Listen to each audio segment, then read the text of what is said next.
Here what I'm going to start doing is some focus accuracy and consistency tests with moving subjects. So we'll have cars coming along this road here, and I'll be changing both the zoom range and just the zoom range. I'll be trying to focus on the number plate of the car as it goes past, and just taking photo, so it'll sound like that. So far it's very, very silent in its focusing, but let's see how well or how many shots of cars' number plates we can get. So here's a whole selection of the photos which I took of these cars, and we'll just try and go through this quickly. I've got this at zoomed in 1:1, so again this is on a big screen and that is looking very good. So if that's me focusing on this car that was driving towards me, and then there again, what I'll do is I'll just focus 1:1 and I'll just flick through them. So I would give that a pass, pass, pass, pass, pass, no, no. So there it's ones that's getting closer. Obviously there's a bit, probably wouldn't give that a pass either. That's more focused sort of somewhere else. It is at 640th of a second, so you can't say it's motion blur, and that was definitely no, no, no. Definite no. Okay, then the next one, next car, I'd give that a happy pass, happy pass, happy pass, pass, pass, pass, and then it's kind of going off thing. So yeah, that's fine, cool, all good. There's a picture of a person with some paint. Why did I take that picture? Okay, another one, car far away. Again, this is actually more of a struggle for the camera as well, because it's a very high dynamic range image. We've got all these buildings in shadow. We've got this bright sunlight hitting this ground here.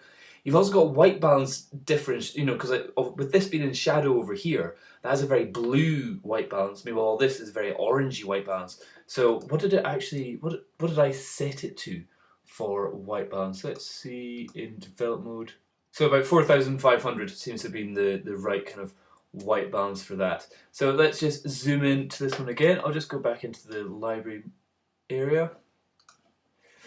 Yeah, that's cool, cool, cool, cool. No, no.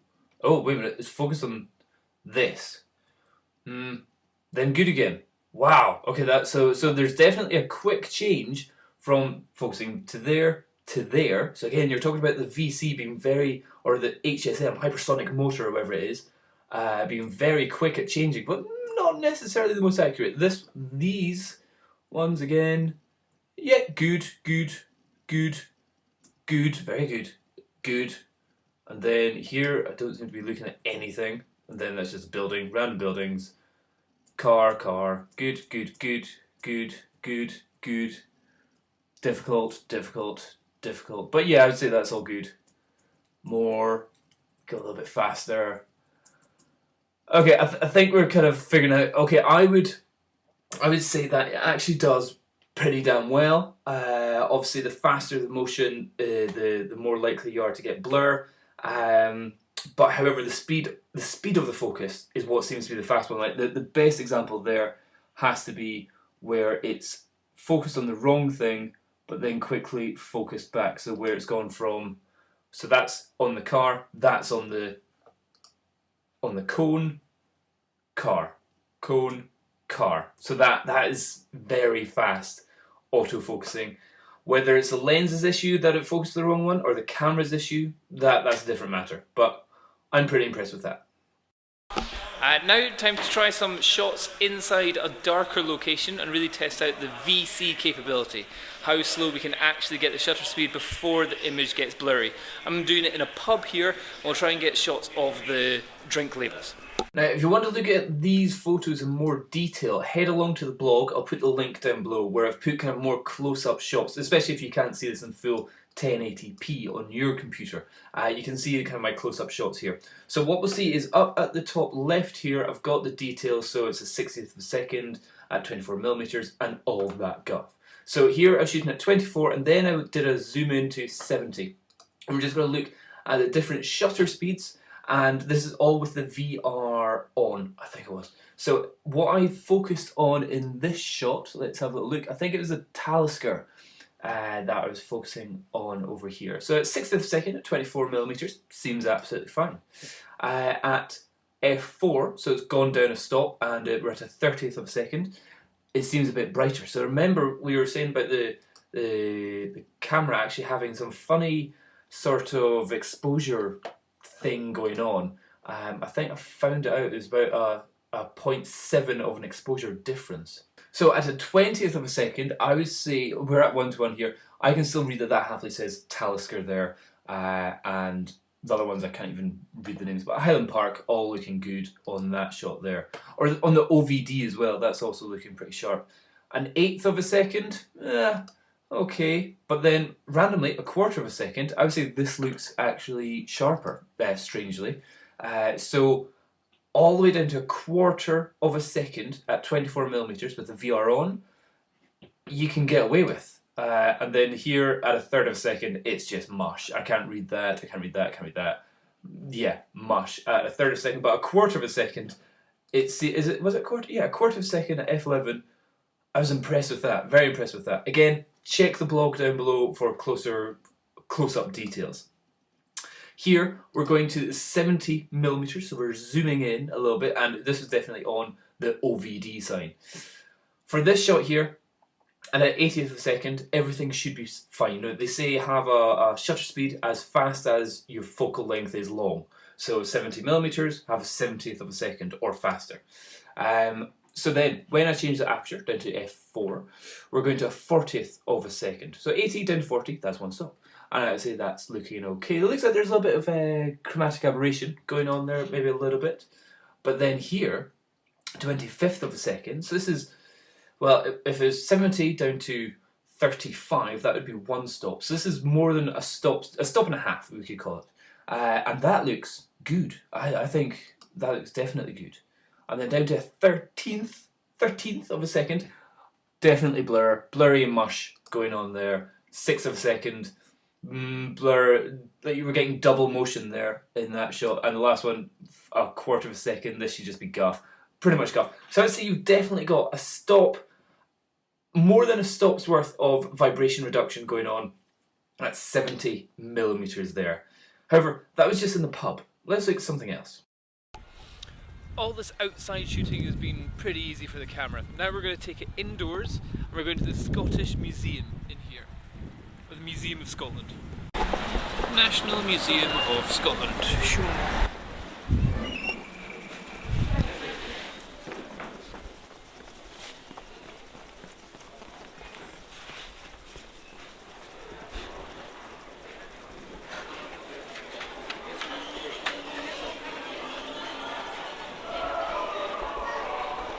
Not only is it a museum, but there's also a nice sound thing going on, music thing going on.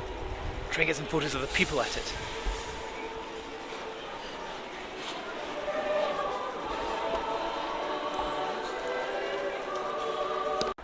To give you an example of a low light, let's go have a look at these dinosaurs in here. So we've got a T-Rex or something up there, and I'll show you what it's like trying to get a photo with the GoPro in here that was like the D700. So this is with the GoPro. So looking at the people doing their sing-songs, I would say, what am I? I'm at ISO 800, which is nothing on the D800, and she's quite a cute little one, but yeah, all good sharpness there, and that's at f2.8, so very happy. If you're doing like event shots of portraits of people, I would say, whew, absolutely spot on there, and that's at 70mm. However, the real test got a little bit more interesting. After looking at that, I went to go look at the dinosaur part, or the kind of cool stuff. I'll just show you, this is the room inside the museum, and that's just a totally badly exposed image there. But what I was looking at is there's a Tyrannosaurus Rex dinosaur skeleton thing that's there, and I thought, let's see how slow I can go with the VR on and then the VR off, and see how blurry it is. So anyway, I'll go through this a little bit quicker, just so you can see it, but again, these details are more kind of close-up stuff on the blog here. I'll put the link down there. So it got down to f10, 24mm, at a 1/5 of a second, and I'm very that's an absolute fine image. There's no like, is that's absolutely fine there. Then I went to f13, where I had a quarter of a second. Let that clear up. So again, remember this is from way back here, and we're looking up at the teeth. I would say let's go even closer, 2 to 1. So the teeth here, very good. So that's at a quarter of a second. I don't think I went any slower than that, did I? Oh no, I did. 16th of a second. Give that a second. Okay, so f16, 0.4 of a second. That's pretty much mush. So we're always going for a half second there. However, check out that one. So again, a 0.4 of a second. We've got VR off. Then we've got the VR on. Now, if you ask me, that is a huge difference. There, mush. There, very good. And let's just see again. Here it is again with the VR off. I was just like, how much of an amazing ability to go from almost a half second exposure and to be able to get it from what clearly is just a little bit mushy everywhere. We'll get it 1 to 1 again. Or having it sharp like that. It's like, that is impressive at f16. Very, very good. Then there's this funny kind of picture or scene with a tiger attacking a deer. Kind of looks like it's humping the deer. And I went to this, and this is a good one because we can look at the lights in the area just of the dot right on the eye of the deer, gazelle, reindeer, I don't know what it is. Animal with horns, not a rhinoceros. Okay, so anyway, let's go look at these shots here. So here I've got them side by side, and straight away I can see the one on the left is blurry, the one on the right isn't. Now these are both shot at a quarter of a second. And now to give you an idea of how much the VR is working, this is a good example. Let's just go to the first one. This is it with the VR up. So a quarter of a second, f16, 70mm. And you can see, holding it for a quarter of a second, we've got down, up, up, up, up, you know, that kind of movement in the little vibrations in my hand. When we go to with the VR on, okay, I won't say it's perfect, but oh my goodness, from that compared to that, I know which one I'm going for. And again, the VC, or not the VR, the VC is something which you're not getting in the Nikon or the Canon equivalents. So that's a completely ruined shot. I wouldn't put that anywhere. This one, I'd be happy to use that. That's pretty impressive. Again, I took another shot again. This is of a kind of a giraffe kind of looking up to the top floor here, and its tongue is strangely fallen off here. But again, if we go to the VR on shot, if we look down at its eye, dot, dot, dot, dot. If we go to the VR off, mushy, kind of funny, squealy blurs in its eyes. So that again, and hold on, that was a quarter of a second. Let's see, 0.4 of this. Whoa, look, that's the kind of movement that's going on in my hand at, what was it, at 70mm of this giraffe. That is an impressive amount. Okay, so with the VR on, at a half second, there's just one little line going on there. I would still say that's a ruined shot, but going from 0.25 to, well, a quarter of a second to a half a second, it's quite a big difference. It's a full stops difference. But yeah, if it's my choice of either having that or that, I know which one I would go for.